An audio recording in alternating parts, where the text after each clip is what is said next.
Bonjour tout le monde. Aujourd'hui, on va faire deux cours. On va essayer de terminer le cours de la dernière fois, la prothèse immédiate. C'est une prothèse qui est conçue comme il est dans votre polycopier. C'est une prothèse qui est conçue avant les extractions dentaires. On fait la prothèse, après on fait les extractions et on insère en bouche.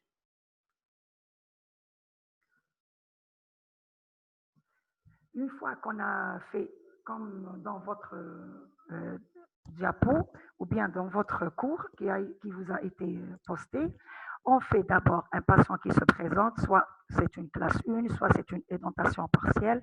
Qu'est-ce qu'on fait d'abord? On prend les empreintes, le patient il se présente, on prend les empreintes du patient, on maintient la dimension verticale qui doit être très importante avant les extractions dentaires et on va au laboratoire, on fait, par exemple, quand vous avez une classe 1, qu'est-ce qu'on fait? On prend les empreintes du patient, on commence par les sillons d'occlusion, on fait un montage du bloc postérieur et procéder à l'extraction des dents antérieures qui doit être faite en dernier. Une fois qu'on a fait notre joint périphérique du côté de l'édentation classe 1, on fait un joint périphérique, on fait la maquette d'occlusion, on fait un montage, on fait la réalisation de notre prothèse définitive, et puis on passe directement à la réalisation de la prothèse définitive. Le patient, euh, on va voir si la maquette elle est bien insérée, la prothèse elle est bien insérée. On fait un essayage en bouche, on vérifie notre plan d'occlusion. Il faut que notre plan d'occlusion il est bien fait. Ici, qu'est-ce qu'on va faire? On va aller au laboratoire, on fait l'extraction des dents antérieures et on a déjà réalisé au laboratoire la maquette et la maquette, la réalisation de notre prothèse définitive. On fait l'extraction des dents et on remet directement la prothèse qui a été déjà conçue en bouche. Pourquoi? Parce que la prothèse, elle va préserver l'aspect esthétique, conserver la dimension verticale, ne pas altérer la phonation et diminuer la résorption dans le sens vertical. La fibromuqueuse, on ne peut pas, comme je vous ai dit, on ne peut pas faire l'essayage du bloc antérieur, c'est directement l'essayage de notre prothèse définitive. Le jour de l'insertion, on demande au patient de ne pas retirer sa prothèse parce que pourquoi? On a le sang qui est en bouche et on fait un essayage de la prothèse 24 heures, c'est pour favoriser le caillot sanguin. Le lendemain, après 24 heures, la prothèse, elle est lavée au sérum physiologique et on demande au patient de maintenir cette prothèse à la cicatrisation complète de la fibromuqueuse. Il faut revoir le patient après quelques contrôles. Une fois que la cicatrisation elle a été faite, 4 mois, on revoit le patient et si on peut faire une réflexion de la base prothétique ou bien si on a des retouches à faire, on peut refaire la réflexion de la base prothétique. C'est ça l'intérêt de la prothèse immédiate.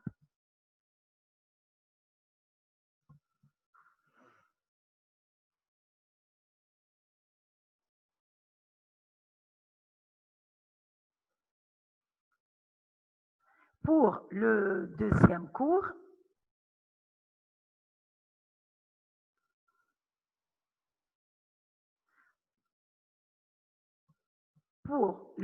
cours, comme on a les bases souples permanentes. Si vous avez des questions, c'est après que je termine le cours, s'il vous plaît. Une fois que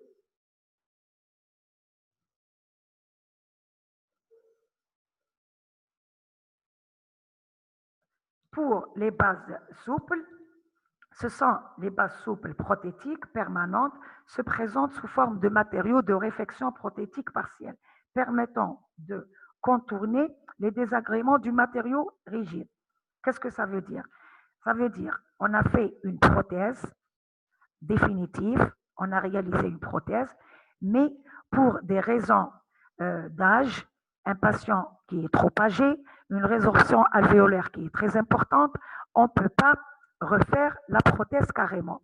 La prothèse dans le patient définitive, c'est pas, elle va être rebasée avec des matériaux souples qu'il ne faut pas confondre avec le cours qu'on avait vu, la mise en condition tissulaire, qui est le matériau l'hydrocarse. Là, ce n'est pas la même chose. Les bases souples, ce sont des matériaux de correction. Ça veut dire qu'on a la prothèse définitive et qu'on veut rebaser avec des matériaux souples. Ce sont des bases en résine dentaire souple ou molle. Dans l'exception, elles sont d'un confort ou bénéfique pour le patient. C'est le facteur financier qui freine ce genre de réalisation. La face interne de la prothèse peut être doublée avec un matériau souple. On a 4 familles. On a 4 familles de les bases souples. On a les silicones, on a les résines acryliques, on a l'éthylène acétate de vinyle et on a le fluoroélastomère. Qu'est-ce que ça veut dire? Les 4 familles. Le silicone, on trouve l'utémol. Silicone, c'est un matériau vulcanisé, propriété adhésive. On utilise un adhésif avec ce matériau, le silicone, et une interface métallique. C'est pour relier ce matériau à la résine de base. Comme je vous ai dit, comme la prothèse définitive en résine bien sûr la résine thermo, et avec ces matériaux, les 4 familles des bases souples, on va faire une adjonction, un apport de résine sur la base de la prothèse. Soit vous avez, comme je vous ai dit, vous avez les silicones, l'utémol, silicone c'est un vulcanisé. Il faut adjoindre un autre matériau adhésif, c'est pour relier le matériau, les bases souples, au matériau définitif qui est en résine. Comme un autre volet des résines souples, les résines acryliques. Ce sont des résines polyméthacrylates classiques. Je m'excuse un petit moment.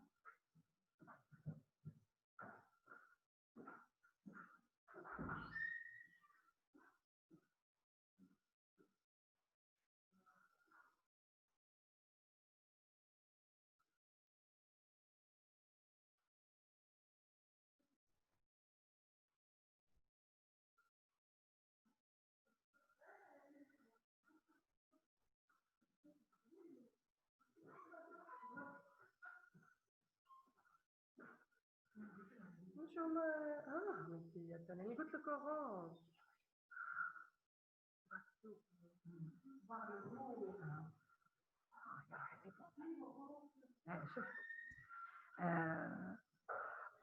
Le cours, c'est les bases souples.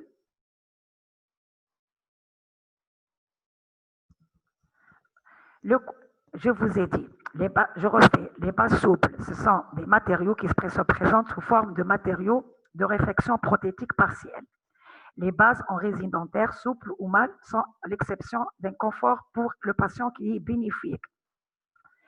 Qu'est-ce que c'est? Les bases souples, c'est un matériau d'adjonction sur les bases prothétiques définitives. On a 4 grandes familles, comme les silicones, les résines acryliques, l'éthylène acétate de vinyle et le fluoroélastomère. S'il vous plaît, vous avez le cours devant vous. Si vous avez des questions, vous me les posez à la fin du cours.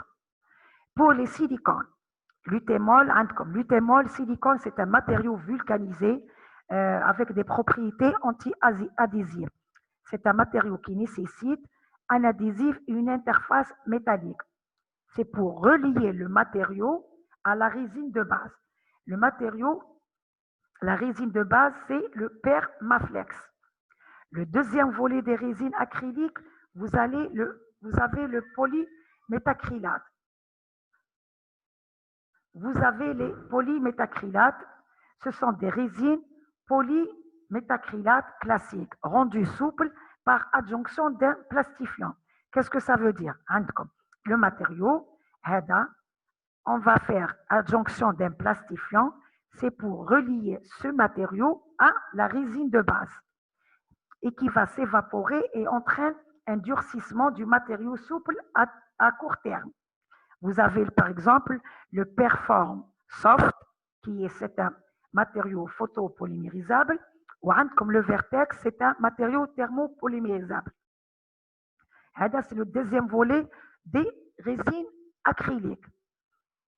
Le troisième volet, ou troisième famille des bases souples, vous avez l'éthylène. L'éthylène acétate de vinyle. C'est un matériau thermoplastique souple par leur matériau chimique. Leur liaison est renforcée par un adhésif, le flexital de plastulène. Les bases souples, il faut connaître les familles, il faut connaître les grandes familles des bases souples. Comme je vous ai dit, comme les silicones, il faut apprendre et il faut savoir qu'est-ce que c'est les bases souples. Ce sont des matériaux, comme je vous ai dit, permanents qu'il faut adjoindre à la résine de base. Vous avez les silicones, les résines acryliques, l'éthylène acétate de vinyle. Comme je vous ai dit, c'est un matériau thermoplastique. Comme un agent adhésif de liaison qui est le flexital, injecté sous presse. Comme on avait vu, la mise en moufle, comme la mise en moufle classique, ou comme la mise en moufle par injection. Un moufle spécial qu'on doit injecter sous pression. L'éthylène acétate de vinyle, comme matériau thermoplastique, une liaison renforcée par un adhésif, le flexital, injecté sous pression. Le dernier volet des bases souples, vous avez le fluoroélastomère. Le fluoroélastomère, pardon. C'est un matériau semi-organique, substance fongicide. Il a un produit fongicide et bactériostatique. Adjonction adhésive pour la suite, malgré la liaison. La différence entre le fluoroélastomère, c'est un matériau de la liaison correcte. Mais on n'a pas besoin de faire une adjonction d'adhésif.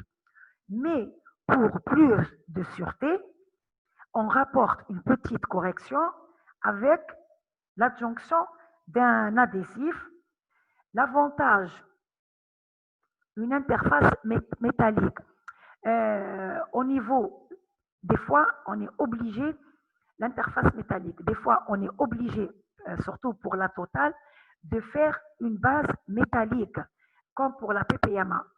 La PPMA, la prothèse partielle métallique, on fait une plaque métallique sur la crête. Après, la mise en moufle terne, dit la plaque métallique sous la prothèse. C'est ça, qu'est-ce que ça veut dire? Une interface métallique.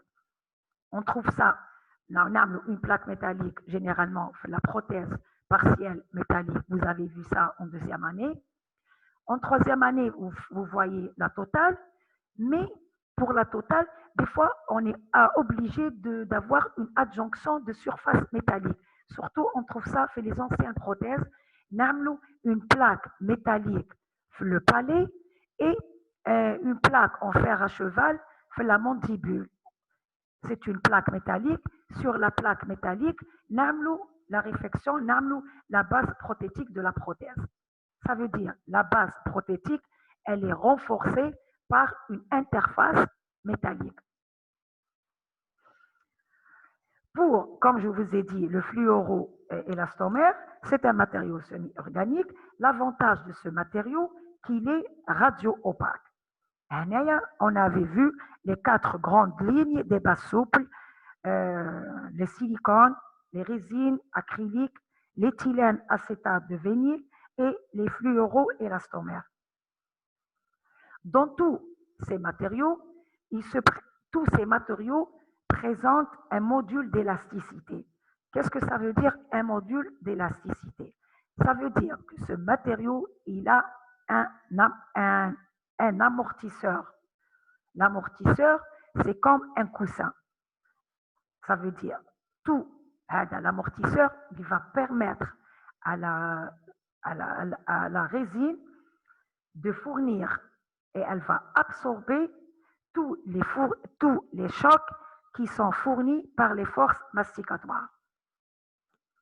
Ça veut dire les propriétés des matériaux souples, l'adjonction de ces matériaux souples sous la prothèse définitive, elle va apporter un amortisseur pour pallier, pour absorber toutes les surcharges occlusales et de les répartir sur la fibromuqueuse.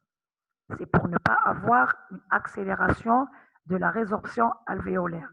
Un amortisseur, ça veut dire il va permettre de réduire l'énergie fournie par les chocs des forces masticatoires.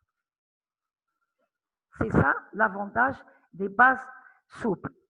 L'indication majeure des bases souples, c'est on peut pallier ça pour lorsque la chirurgie prothétique, elle est contre-indiquée, les patients, il est très âgé, difficulté à appareiller, la muqueuse, elle est très fine, ne supportant pas le contact des racines dures, les crêtes alvéolaires, elles sont très fines, elles sont très irrégulières et faute de correction chirurgicale.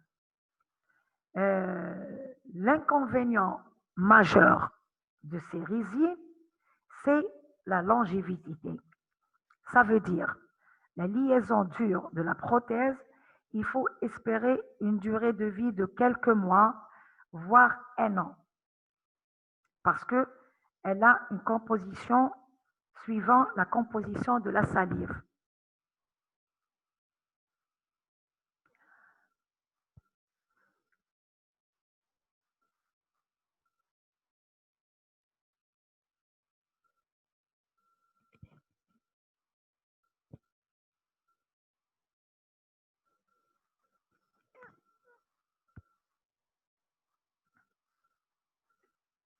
Invitation à copier pour les étudiants.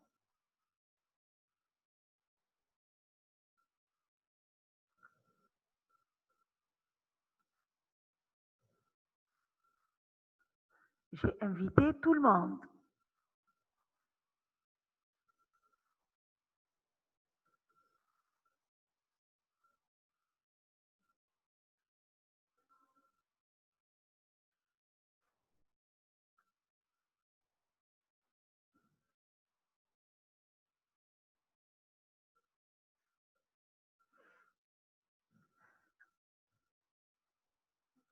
Mais j'ai accepté tout le monde. Ah, invité.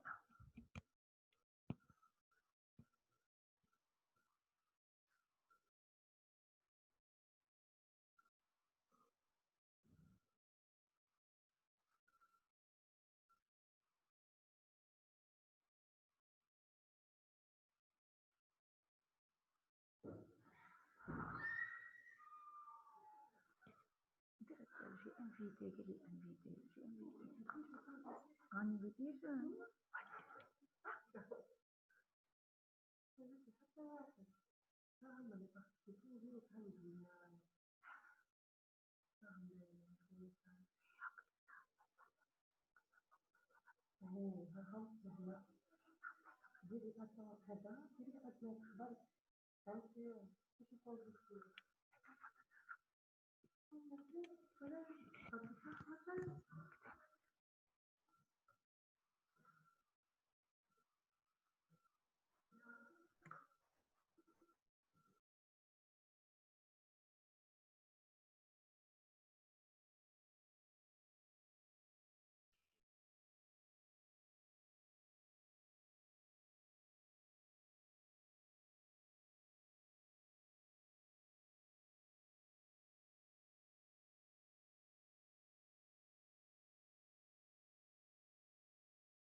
normalement, on a fait 3 cours.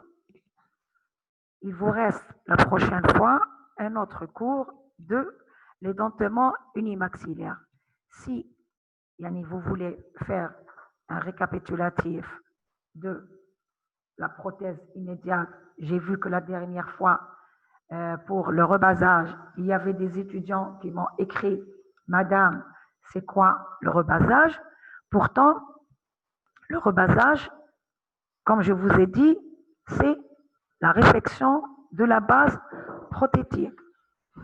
On a fait la prothèse immédiate, comme je vous ai dit, que la prothèse immédiate, c'est une prothèse qui est conçue avant l'extraction des dents. Ça veut dire, je vais encore répéter, j'ai comme le patient qui n'a pas été des dents mobiles, un problème parodontal, il a tout, mais il ne veut pas une édentation. Il ne peut pas faire l'extraction des dents et rester sans dents. Qu'est-ce qu'on fait? On fait une extraction des dents sur le plâtre avant de faire les extractions en bouche. On construit, on fait notre prothèse. Après, quand le patient, on fait toutes les étapes de notre prothèse, bien sûr, on ne peut pas faire l'essayage parce que l'essayage, le patient n'a pas fait ses extractions. Une fois que le patient, on prépare notre prothèse, nous la mise en moufle, on fait tout. Après, le patient, il arrive à notre cabinet, on fait les extractions et on insère la prothèse directement en bouche, directement après les extractions. Pourquoi? Elle va favoriser l'ostéo-intégration, elle va favoriser l'hémostase et il va être, ça va favoriser la cicatrisation de la prothèse.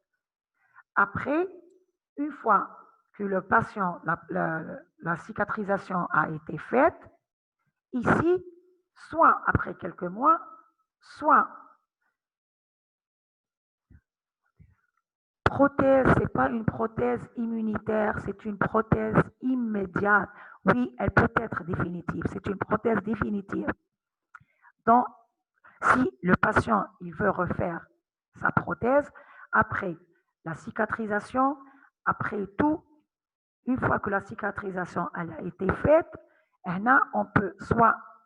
on peut garder la prothèse comme une prothèse définitive, soit qu'on refait comme une prothèse provisoire dans le cas d'une autre prothèse définitive. Comme je vous ai dit, c'est bon, on a terminé. Les bases souples, comme je vous ai dit, ce sont des bases souples permanentes qui se présentent sous forme de matériaux permettant de contourner tous les désagréments des matériaux rigides. Par exemple, si on veut refaire un petit problème, vous avez le cours devant vous normalement. Le cours, il vous a été posté. Normalement, vous avez le cours, vous avez les diapos, vous avez le PowerPoint, vous avez normalement les images. Tout a été posté dans pour les étudiants. C'est un cours, normalement vous avez votre cours devant vous et je suis là juste pour vous éclaircir les choses. Le temps, on n'a pas beaucoup de temps. En plus, c'est très difficile de faire un cours pareil. Mais malgré tout ça, on essaye de voir comment on fait le cours et de vous expliquer. Pour les bases souples, je vous ai dit, ce sont des matériaux presque plastiques et elles sont faites pour la correction des désagréments. Pour un patient qui a une ancienne prothèse, il ne peut pas refaire une autre prothèse. Le patient reste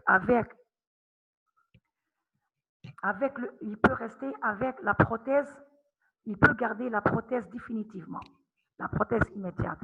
Pour les contre-indications des pastes souples, les contre-indications de la paste souple, elle est contre-indiquée pour un patient qui a les critères elles sont hautes.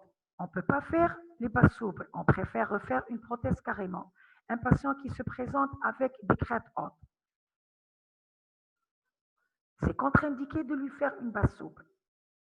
Voilà. Parce que déjà, on peut faire une prothèse, on peut faire un joint périphérique, on peut faire tout. Mais pour un patient qui est trop âgé, il ne peut pas refaire sa prothèse. Un patient dont les crêtes alvéolaires, elles sont très, très, très résorbées. Là, on ne peut pas faire. Ça veut dire, un patient, les crêtes,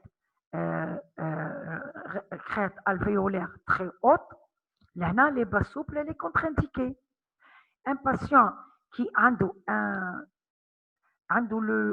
qui se porte à merveille, qui n'est pas malade, qui n'est pas cardiopathe, qui peut supporter la confection d'une autre prothèse, la réflexion des bas souples, elle est contre-indiquée.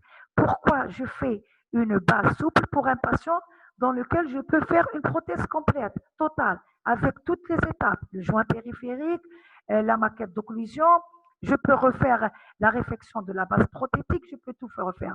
Pourquoi je fais une base souple? Les méthodes du rabasage. Là, s'il vous plaît, ce n'est pas du rabasage, c'est le rebasage. Il faut revoir votre cours, s'il vous plaît.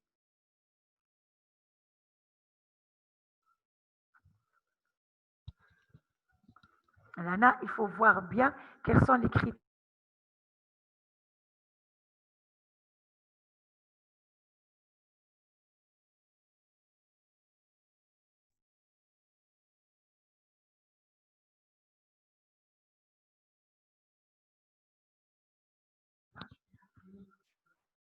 Les méthodes, ma méthode du rabasage ou ma le titre le rebasage, c'est le rebasage.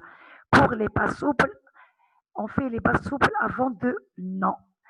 Vous faites la base souple, puis une prothèse déjà confectionnée. J'ai patient a une prothèse TAO. Mais ça, la prothèse TAO, elle n'est pas rétentive. Voilà, la crête TAO, elle est très résorbée. Voilà, le patient, il est trop âgé. Il ne peut pas toutes les étapes de la confection d'une prothèse.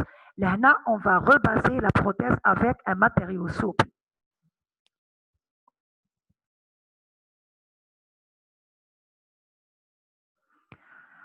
La confection d'une prothèse immédiate, c'est une prothèse qui est conçue avant l'extraction des dents.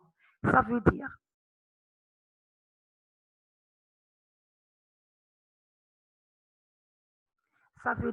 le patient, il est venu, il veut enlever ses dents, il ne peut pas rester sans prothèse. L'empreinte du patient, le plâtre. Après, l'empreinte du patient avec le plâtre et on fait le tout. نعملوا l'essayage. Qu'est-ce qu'on fait بصح نروحوا au laboratoire نكسروا les dents. On fait l'extraction des dents sur plâtre ou la confection de la prothèse. يجينا le patient dans un autre rendez-vous, on fait l'extraction des dents et on remet directement la prothèse immédiate en bouche. C'est une prothèse de sécurité pour les patients qui ne peuvent pas rester avec une édentation. Par exemple, un artiste, un acteur, une chanteuse, une femme, un mariage. Il dit que le patient a un sans prothèse. Qu'est-ce qu'on fait? Une prothèse immédiate qui doit être conçue avant l'extraction dentaire et elle est mise en bouche après les extractions. Oui, il n'enlève pas la prothèse immédiate toute la nuit. Pendant 24 heures, la cicatrisation parce qu'elle va guider, elle va favoriser la cicatrisation. Après 24 heures, il va enlever sa prothèse, il va la mettre dans un sérum physiologique, il va la nettoyer, on va dire qu'il remet sa prothèse. Oui, c'est un but correctif au lieu de refaire la prothèse complètement. Pour des patients qui sont trop âgés, avec une résorption alvéolaire trop importante, muqueuse fine et fragile, des crêtes alvéolaires irrégulières, contre-indication de faire la correction chez un patient où il a contre-indiqué la correction chirurgicale, mais je vous ai dit, les bases souples, il ne faut pas les confondre avec les matériaux à base retard qui m'a l'hydrocast qu'on avait vu sur le cours de la mise en condition tissulaire. Hein, comme l'hydrocast, qu'il ne faut pas confondre. Les bases souples, ce sont des matériaux plastiques qu'il faut rebaser l'intrado de la prothèse. Au lieu de refaire la prothèse, là, on va apporter quelques corrections au niveau de la base de la prothèse.